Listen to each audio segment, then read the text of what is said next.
This is Frank Islam, Chairman and CEO of FY Investment Group and your host of Washington Current Review, where we interview leading voices from business and politics that impact you, the viewer.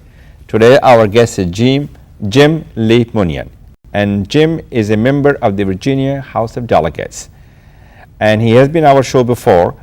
We want to welcome him to our show again. Thank you very much for coming, Jim. I appreciated that very much. Franks, thanks for having me back. Yeah, tell me a little bit about the district that you represent in Northern Virginia. Well, it's the 67th district, which is Western Fairfax and Eastern Loudoun County. Includes Chantilly over toward Fair Oaks Mall, and then west out to South Riding, a little bit of Centerville. 80,000 people live in the 67th. 80,000 people. Very diverse workforce and diverse populations?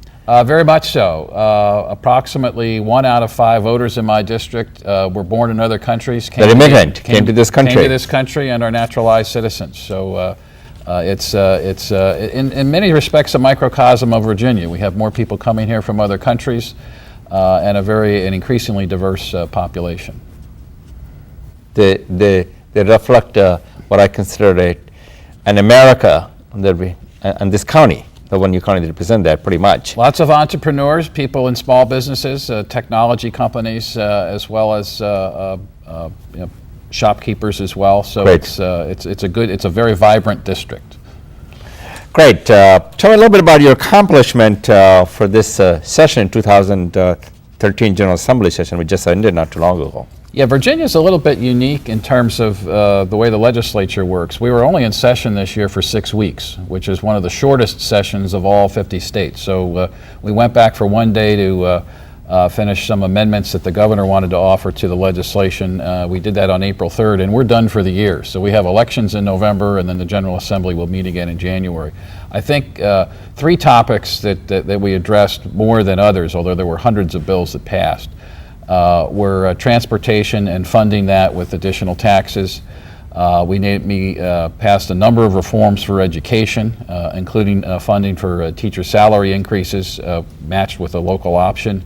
And then also related to the budget is we've kept it balanced. We're not financing Virginia's government with debt the way, for example, they do in Washington and other places. So quite happy about that. That's wonderful.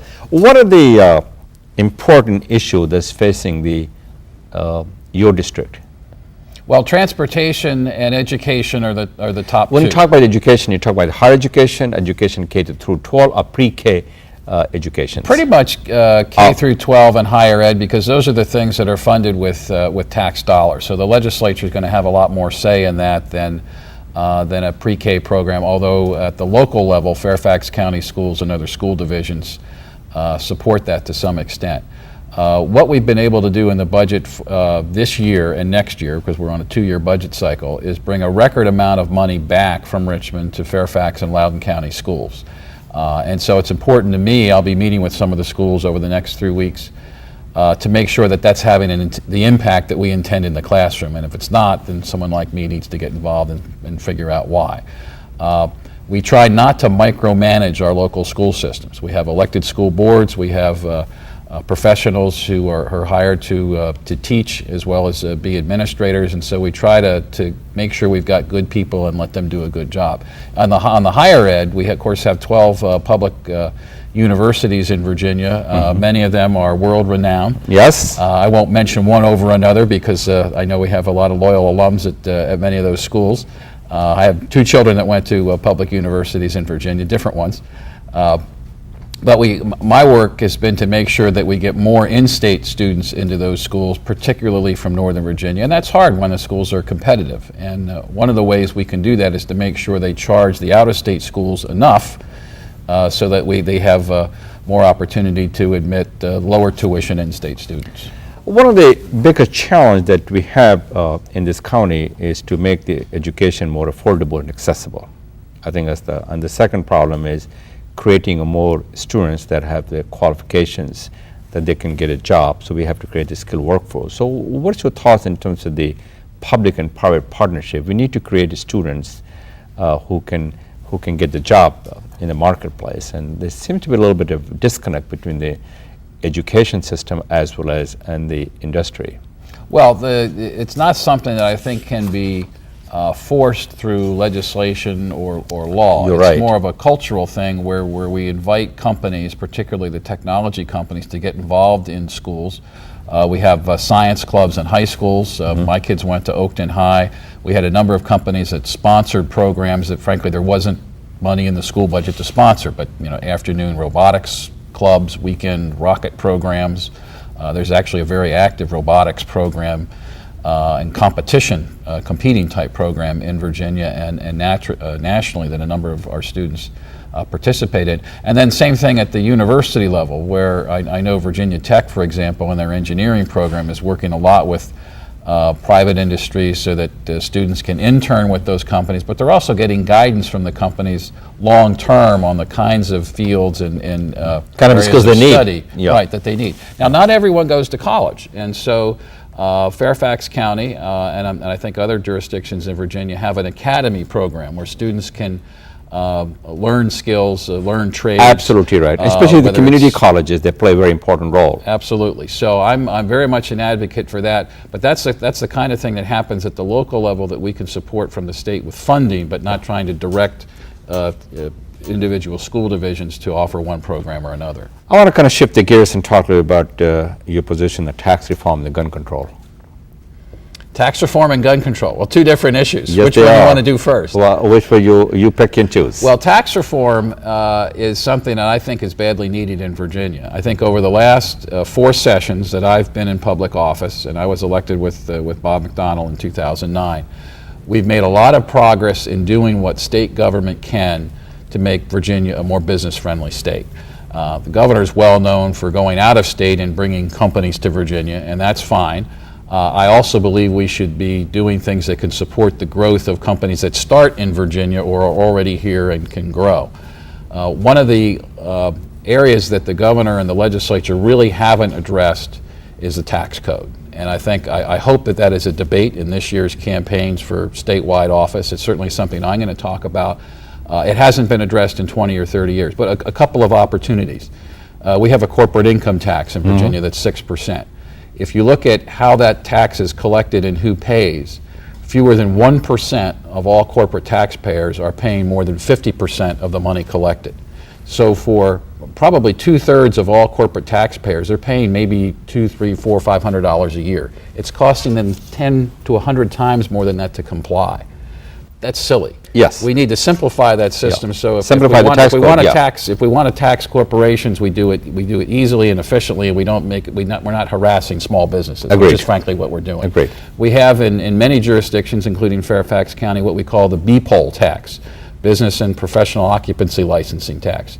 Every small business, as well as large, pays that, and it's not based on profits, it's based on gross revenue. So a company could be struggling, laying people off, losing money, and still have to pay that tax. That is a job killer. So that would be the other thing I would look at in tax reform. Very well said. Now let's talk about the job killer you said. So what are the steps would you take to improve the Virginia's economy? We still have about, 7.2% unemployment rate in Virginia? It's a little bit lower than that. It's I think lower than 6 now. And in especially Virginia, but the it's federal 0.7. spending is being reduced. Sure. So tell us a little bit about that, and then I want to talk to you about the congestions we have, all these in the Beltway and the transportations. What are you going to do about that? Sure. You got a lot of topics for me today. That's all right. Good. That's good. Well, first of all, it's as well intended as government might be.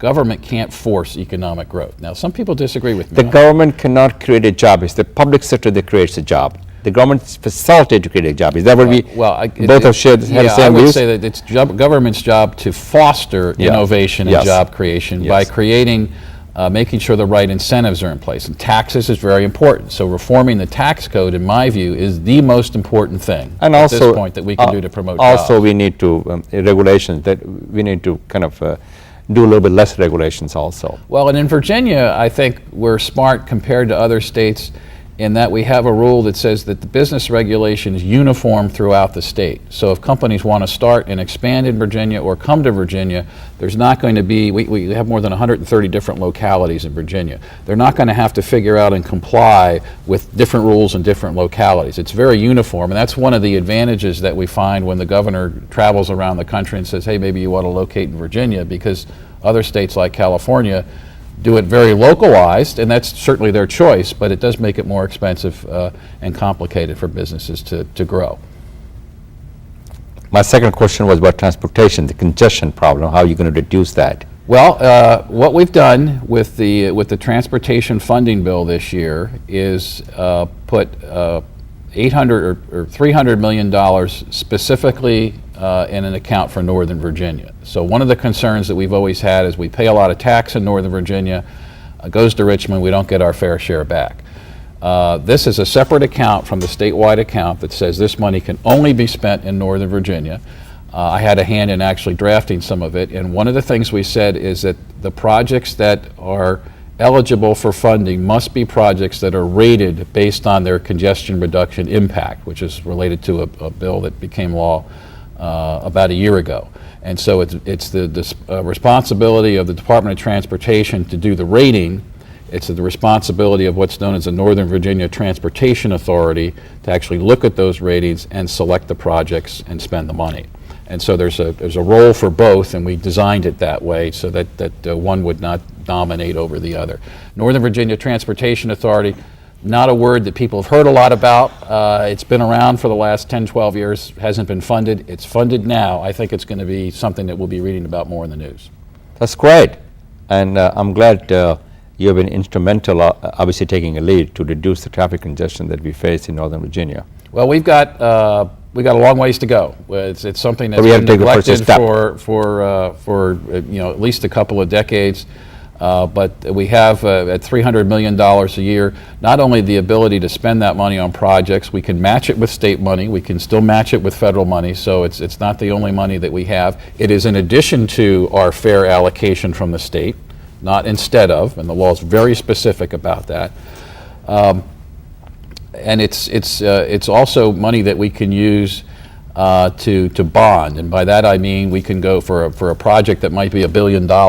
It would take us time to raise that kind of money at $300 million a year, and we wouldn't. What about some of the gasoline taxes that the other side of the bridge, which is the state of Maryland, has just done, increased the taxes? Well, they've increased them. We've decreased them. We've changed it from a retail 17.5 cents a gallon to a wholesale percentage basis. So we didn't get rid of it altogether. But I would expect some modest drop in price at the pump. I would expect some modest increase in Maryland. So maybe those Marylanders will want to come to Virginia to fill up. I want to ask you, you talk to the viewers all the time, you talk to the voters and what is in their mind, and also you're going to be running for the re-election. So I want the viewer to know how they can get in touch with you and how they can get involved in your election process. Sure, well thank you. Best way to find out more about me is on my website. It's just my last name, LeMunyon.com, LeMunyon. I have a number of things on the website, including just results of the last General Assembly session, bills that I've introduced. I was fortunate to have 7 of those bills signed into law, as well as information about the district, just things that are going on, and then there's a campaign component as well for people that might want to participate that way. I'll be using Frank Wolf's campaign office. Congressman Wolf is in my district, and he's been very generous to allow me to do that. Well, that's very nice of him to do that. Now, what do you hear from the voters from your district? What's on their mind? Well, the things that we've really talked about. It's education, transportation, and jobs. Most recently, yes. Most recently, since we now have this funding for transportation, people have said, okay, you've raised expectations, you now have the money, we really want to see the results. And you want to see the results. I see my job as not one that ended in Richmond a few weeks ago in a 6-week session, but really one that's 52 weeks of the year. I have a meeting scheduled with the Department of Transportation to go through in detail, all right, what are the next steps that people inside the government are doing to implement this law. So it's very important to me that we not just get the letter of the law right, but that we get the implementation right. So you will continue to champion the causes that your district really cares if you're fortunate enough to get reelected. That's right. I don't take that for granted, of course, but we'll be running hard this year as we had the last 2 cycles. Sure, and good luck to you. Thank you so much. Yeah, you're most welcome. Thanks for coming. Yep, thanks for having me.